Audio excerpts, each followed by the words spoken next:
Hello. तो आज हम लोग शुरू करने वाले हैं OTET 2024 का पेपर 1 का EVS 30 क्वेश्चन। ठीक है, तो पहला क्वेश्चन है the main purpose of diagnostic assessment in environmental study, rank student in the class नहीं, और identity learning learning gap and misconceptions यही है। ठीक है, दूसरा क्वेश्चन है the best tool for assigning attitude and participation in activity of the environmental study, ये हो गया हमारा चेक लिस्ट। थर्ड क्वेश्चन हो गया हमारा discussions method in environmental study is important for. आपको पता है डिस्कशन मेथड, मान लीजिए आप किसी से डिस्कशन करें तो वहाँ पे आप अपना आइडिया शेयर कर रहे हैं या अपना पॉइंट ऑफ व्यू रख रहे हैं, तो यहाँ पे सेम हो जाए मेमोराइजिंग डेफिनेशन नहीं, sharing idea and view point, बस बी। फिर आइए हमारा project method in environmental study is based on principle of. Project method पूछा है, आपको पता है प्रोजेक्ट आपके भी स्कूल में अगर प्रोजेक्ट किए होंगे तो पता है आप हाथ खुद ही बनाए रहे होंगे या ख़रीद रहे होंगे। खरीदा तो नहीं ज़्यादा, पर जो प्रोजेक्ट बनाने का जो सामान है आप बाज़ार से ख़रीदते होंगे या डाटा कलेक्शन करते होंगे, बहुत सारा चीज़। तो ये लर्निंग बाय डूइंग में आ गया, ये है लर्निंग बाय डूइंग। ठीक है, फिर आइए हमारे the overall aim of the environment study teaching method is to develop. Overall aim of the environment examination only, बिल्कुल नहीं, मेमोराइजेशन नहीं नहीं नहीं। तो हमारा हो गया environmental awareness and responsibility, D. फिर आइए हमारा why do we need local self government. Why do we need local self government, आपको पता है महात्मा गांधी जी का एक ये था कि एक सपना था कि डेवलपमेंट जो हो ना वो विलेज से शुरू हो।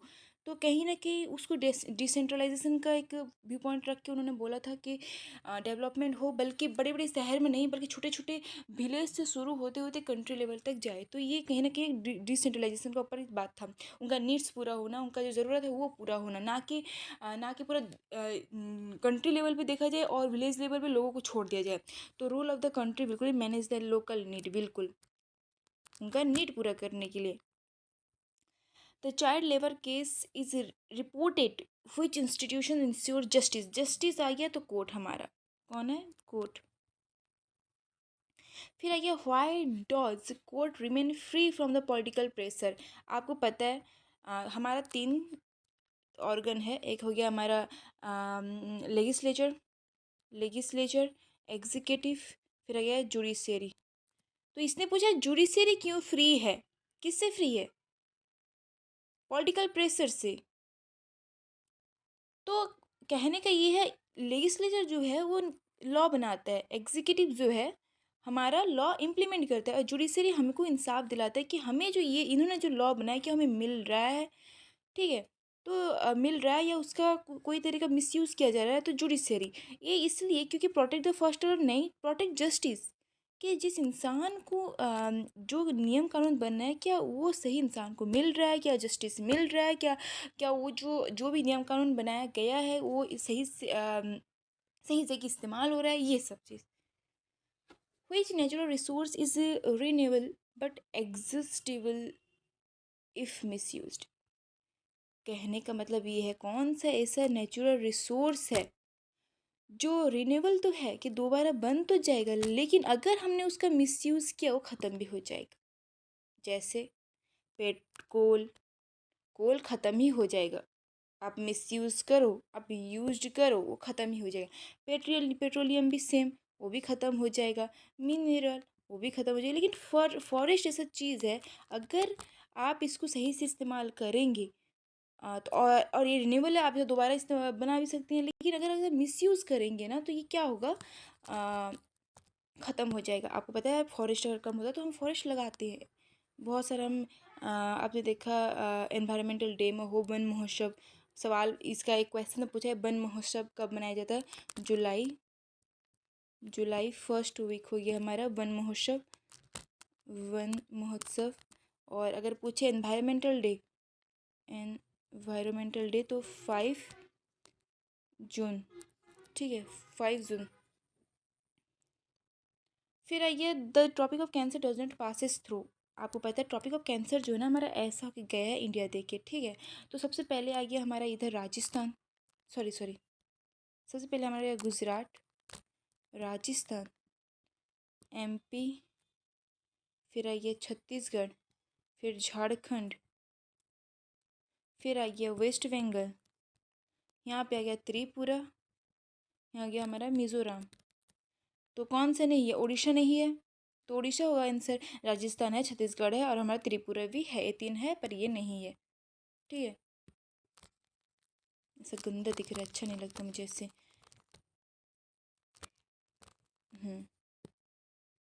इसका फॉरेस्ट था, इसका उड़ीसा था। If you intend to visit Port Blair, तो आपको पता है पोर्ट बेरियल हो गया हमारा अंडमान निकोबार का। अंडमान आपको पता है ये है इंडिया का मैप, इस साइड में अंडमान निकोबार है, इस टाइप में लक्षद्वीप है। ठीक है, तो इसका अंडमान निकोबार हो गया। Which slogan by Gandhi inspire people quit India movement? आपको पता है क्विट इंडिया मूवमेंट हुआ था 1942। तो ये इसका हो गया डू और डाई। ठीक है, मरो बा करो। Why is the Paika rebellion considered an earlier freedom struggle? आपको पता है पाइका रिवोल्यूशन कब हुआ था? यह हमारा था 1817 में हुआ था। It lead by the British officer? नहीं। इट अपोज ब्रिटिश को? नहीं, बिल्कुल ये आंसर है। Demand for modern education suppose to colonial rule? नहीं। Salt Satyagraha was strategically powerful because? Salt Satyagraha आपको पता है कब हुआ था? ये 1930 में हुआ था। ठीक है, महात्मा गांधी के द्वारा हुआ था। United all the caste and everyday issue? बिल्कुल। Focus on the? नहीं नहीं नहीं। How did Gandhian movement influence freedom struggle in Orissa? आपको पता है गांधी जी जो है ना उड़ीसा आए थे 1921 में। फर्स्ट विजिट उनका था, लेकिन क्वेश्चन इसने पूछा है गांधीयन मूवमेंट कैसे इन्फ्लुएंस किया था उड़ीसा की जो फ्रीडम स्ट्रगल में? By limiting participation? नहीं। Ignore local issue? नहीं। By encouraging are you? नहीं, वो बिल्कुल ये नहीं करते थे, वो सत्याग्रह के ऊपर यकीन करते थे और अहिंसा के ऊपर यकीन करते थे। By linking regional protest to national goal? छोटे से हम बड़े, मैंने कहा छोटे से बड़े के ऊपर जाएंगे, तो इन्होंने क्या किया? रीजनल प्रोटेस्ट टू नेशनल गोल। ठीक है। Which disease is spread mainly through the polluted water? Polluted water, तो आपको मैं यहाँ ट्रिक देती हूँ। कभी भी अगर वाटर बॉर्न डिजीज पूछे तो आपको याद रखना है CDHT। CDHT। सी डी हो गया कॉलेरा, डी से हो गया डायरिया, एस हो गया हेपाटाइटिस और टी से हो गया टाइफॉइड। तो देखिए क्या है, सी फॉर कॉलेरा। मलेरिया नहीं है, ट्यूबरकुलोसिस नहीं है, अस्थमा नहीं है, तो हमारा कॉलेरा हो गया। Kwashiorkor mainly of course due to protein बिल्कुल। और एक है प्रोटीन के द्वारा हमारा मारास्मस माराश मस मारास्मस। ठीक है, फिर आइए हमारा which food give energy and body building nutrition? तो आपको पता है बॉडी बिल्डिंग, आपने अक्सर लड़कों को सुना है, लड़की को सुना होगा, जब वो जिम जाती हैं तो उन्हें बोलते हैं कि हमने प्रोटीन शेक पिया है, प्रोटीन शेक पिया है, तो प्रोटीन आया। प्रोटीन में क्या आएगा? क्या ऑयल आएगा? बिल्कुल नहीं, फ्रूट्स वेजिटेबल कुछ नहीं आएगा, हमारा राइस एंड पल्सेस आएगा। ठीक है। Which organs removes urea from the blood? Urea, तो ये किडनी होगा इसका answer. Which system works together with the circulatory system to supply oxygen? ये हमारा हो गया रेस्पिरेटरी। डाइजेस्टिव जो खाना हमारा जो पाचन शक्ति में मदद करता है, मतलब जो हम खाते हैं उसको डाइजेस्ट करने में मदद करता है। एक्चुअली जो हमारा जो जितना भी हमारा ब्लड में या शरीर पे हमारा जो भी जैसे कि कैसे बोलते हैं उसको, आप मान लीजिए जो जितना कचरा भरा है हमारे शरीर पे उसको निकालने का एक्सक्रेटरी काम करता है। रेस्पिरेटरी हमारा सांस लेने में मदद करता है। यहाँ पे उसी ने पूछा है ऑक्सीजन तो रेस्पिरेटरी होगा। ठीक है। Which part of the mainly helps in the water observation? ये हमारा प्लांट, तो इसका जो रूट है ना, रूट वो वाटर ऑब्जर्व करने में मदद करता है, तो वो हमारा रूट ही होगा। Which property helps in distinguish iron from the aluminium? एक सिंपल से बात है, देखिए आप लोहे को किस में लगाएंगे जो वो चिपक जाएगा? मैग्नेट पे। तो अगर एल्युमिनियम और आयरन दो साथ में अगर आप चुंबक दिखाएंगे तो क्या चिपकेगा, एल्युमिनियम या चुंबक? चुंबक चिपकेगा। तो ये मैग्नेटिक प्रॉपर्टी हो जाएगा, ठीक है। विच properties matter always remain constant? Shape change हो जाता है, साइज चेंज हो जाता है, वॉल्यूम भी चेंज होता है, तो हमारा मास वही होता है, ठीक है। Why do we see seasons on earth? आपको पता है जो हमारा अर्थ है इधर, ये अर्थ ये सन, ठीक है। जब ऐसे जब रोशनी पड़ता है तो अगर रोटेशन में जब अर्थ अपने अपने ही अक्ष में घूमता रहता है तो डे और नाइट होता है। लेकिन अगर वो सूरज रिवॉल्यूशन करता है यानी कि सूरज के चारों तरफ घूमता है तो सीज़न चेंज होता है, ठीक है। कभी सूरज अर्थ घूमते घूमते, क्योंकि हमारा एलिप्टिकल्स ये है ना, तो देखिए जब पास में होता है सीज़न चेंज, दूर हो जाता है तो तब सीज़न चेंज होता है, तो ऐसे सीज़न चेंज होता है, ठीक है। तो रिवॉल्यूशन होगा। फिर आइए in the first week of which month Van Mahotsav, मैंने ऊपर बताया वन महोत्सव फर्स्ट वीक ऑफ जुलाई। अगर अगर पूछे एनवायरनमेंट डे तो 5 June environmental day. Objective of integration of science and social science in environmental study.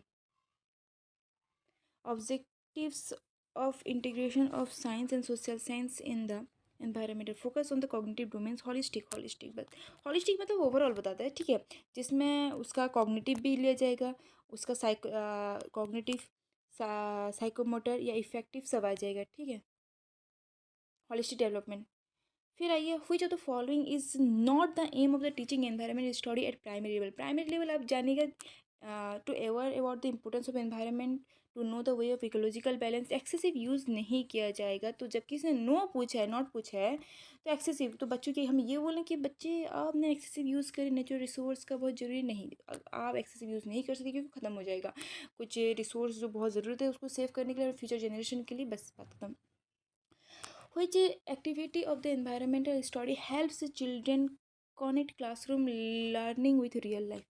Which objective of the environmental study helps children connect classroom learning with a real life? Theoretical तो बिल्कुल नहीं, road नहीं, बिल्कुल experiential, बिल्कुल बच्चों को experience कराओ तभी वो जानेंगे कि रियल लाइफ में क्या चलता है क्या नहीं चलता है। ऐसे नहीं कि आपको थियोरिटिकल पढ़ाई दें और तब समझिए कि अच्छा अच्छा ज़िंदगी में चलता है, नहीं बिल्कुल नहीं। आपको टीवी दिखाई, नहीं बिल्कुल नहीं। आपको शोज़ दिखाई, बिल्कुल नहीं। डॉक्यूमेंट्री, बिल्कुल। सबसे बेस्ट हो गया हमारा उनको रियल लाइफ एक्सपीरियंस कराना। जब तक वो मुसीबत नहीं झेलेंगे, जब तक वो रियल आंखों से नहीं देखेंगे, जब तक वो खुद फील नहीं करेंगे तो नहीं समझ सकेंगे कि क्या हो रहा है, क्या होगा, ठीक है। The concept of the interdependence in environmental is best taught through interdependence in environment. Field visit ही है सही आंसर है इसका, ठीक है। डिक्टेशन नहीं होगा, रीडिंग बुक नहीं होगा, स्टोरी टेलिंग भी बिल्कुल नहीं होगा, बस यही है। इंटरडिपेंडेंस हम जानेंगे कि किस तरह